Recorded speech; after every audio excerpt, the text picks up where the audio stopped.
लोकसभा निवडणुकीच्या कामाला नाकारणाऱ्या विना अनुदानित शाळा आणि त्यांच्या संस्था, मुख्याध्यापक, शिक्षक आणि कर्मचाऱ्यांवर कायदेशीर कारवाईचे आदेश मुंबई उच्च न्यायालयानं मंगळवारी दिलेत। त्यामुळे निवडणुकीच्या कामाला विरोध करणाऱ्या शिक्षक कर्मचाऱ्यांवर कारवाईचा बडगा उगारण्याचा मार्ग मोकळा झाल्याचं ठाणे तहसीलदार कार्यालयाचे नायब तहसीलदार दिनेश पैठणकर यांनी सांगितलं।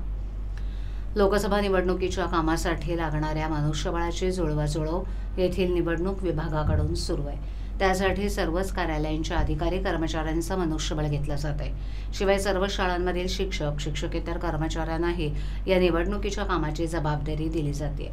मात्र ठाणे, नवी मुंबई परिसरातील विना अनुदानित शाळांनी विना अनुदानित स्कूल फोरमच्या नेतृत्वाखाली या निवडणुकीच्या कामाला विरोध करून त्या विरोधात न्यायालयामध्ये धाव घेत जनहित याचिका दाखल केली होती।